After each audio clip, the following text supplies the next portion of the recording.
How's it going, everybody? Welcome back to Player vs. Entertainment, and today we're going to be talking about why I love MÖRK BORG. Now, we've played MÖRK BORG a couple times on the channel, but if you don't know what it is, it's an OSR tabletop role-playing game. And if you don't know what an OSR is, that means it's an old-school Renaissance type of game.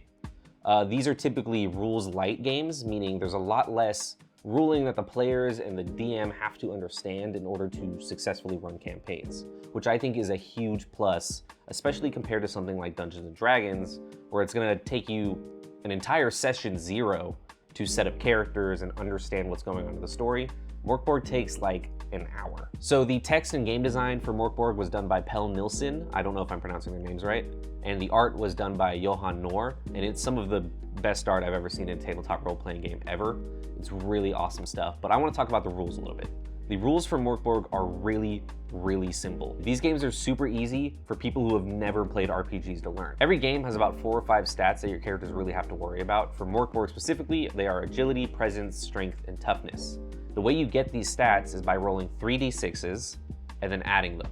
And once you add them, anything higher than a 12 might give you a +1, a +2, or a +3, and anything lower than a 10 might give you a -1, a -2, or a -3. These are the only stats you have to worry about while playing the game. Compare that to Dungeons & Dragons, where you're either doing your point buy or you're rolling, and then you get like a 16 in your charisma, which gives you a +2 on all charisma checks, but then you have like a special ring that adds that, so now you have a +3. It's a bunch of stuff you gotta worry about. MÖRK BORG doesn't do that. So after you've rolled all your d6s and added all your modifiers, you're gonna realize your character has somewhere between 2 and 8 health. And that's not a lot of health. Characters in this game aren't demigods. They're not these great heroes going on these epic quests. They're just people trying to survive in a dying world. The book warns you not to get attached to your characters, but luckily death isn't the end. Just roll a new one, go to Scumburther, generate a new guy, and keep playing. OSRs are like a perfect entry point for anybody who has never played a role-playing game in their life. Like many of you, I'm sure you probably started with Dungeons & Dragons, so you'd probably have an easier time moving over to something like this because there's less rules. But say you're trying to convince somebody, one of your friends or your significant other, to play one of these games with you, I think it's worth looking at MÖRK BORG. It is so easy to get new players into this, and the evidence is on our channel. We've had several people play who have never really played RPGs in their lives or have only played Dungeons & Dragons. And if you don't like dark fantasy, don't worry. The MÖRK BORG system is so easy to adapt that thousands of people have made their own versions of the game, and the creators actually support it with third-party licenses on their website. We have a couple examples here. If you like Cyberpunk, you have Cyborg. Same premise. 4 stats that you roll for, you roll a couple dice, and boom, you're playing the game. This one even comes with an introductory one-shot for you to play. If you're really into like punk music, we have Punk is Dead, which we just played on the channel and you can go watch now. 2 of those players had only played 1 session of DnD before, and they killed it and they had so much fun.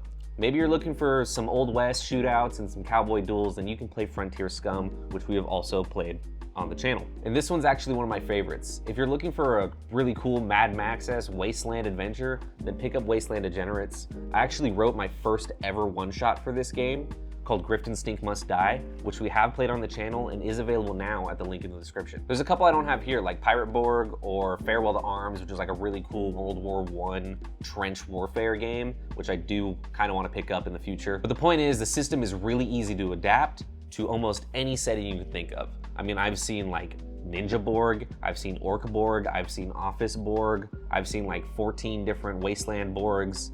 I mean, anything you can think of, you can make it happen. Let's talk about a couple Borg specific things that I think are really interesting. Now, we typically only play one-shots, but there is a mechanic in this game if you're looking to play a longer campaign called the Calendar of Necrobol, which is a built-in doom clock for your adventure. So every morning you roll a D100, and if you roll bad enough, you get to read a new psalm that brings you closer and closer to the end of the world. And after 7 psalms, the world ends, your campaign's over, all of your characters die. It's fun, it's interesting. Another thing that I really like about this game and all of these OSRs is almost everything is built on tables and completely randomized. I mean, you roll dice for character names, you roll dice for character stats, you roll dice for equipment, you roll dice for classes, you roll dice for what your character even looks like scars, weird ears, missing teeth, missing eyeballs. It makes it so easy to just gather a group of friends, roll some characters, and start playing, and that's what we do pretty much every time we play on the channel. A lot of these games are completely class agnostic, meaning your characters don't have to have a class in order to be playable. But if you do want to have a class and feel a little bit more important, all of them have optional classes that have new abilities, new stats, modifiers, everything like that. Now this one's a little personal. When I was playing Dungeons & Dragons, I never bothered to learn the magic system. I know a lot of people like playing wizards and druids and all that, but I just did not understand it, and I did not care to understand it. I didn't want to track cantrips and spell slots and do all this extra math just to play the game. Magic in MÖRK BORG is so simple. You get a thing called a scroll, you roll a presence check, and if you succeed, you do what the scroll says, and if you fail, you do what the scroll says. It's that simple. The combat in this game is super player driven. Rather than the DM rolling to hit players, players just roll to see if they defend against hits. If they succeed, the enemy misses. If they fail, then the DM rolls damage. All right, let's recap and talk about who this game is and isn't for.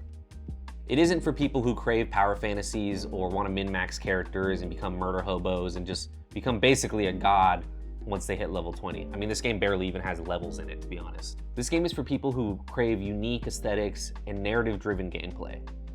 It's about creating an interesting character and getting as much out of them in the world as you can. So if I've convinced you to try out MÖRK BORG, then go down to the description where you can find the link to their website. You can pick up the hardback copy for about $40 USD, or download the free Barebones PDF and start playing today. We're trying something a little different on the channel, so if you like this type of content, then make sure to like, comment, and subscribe, share it with your friends, and come on back for all things fun.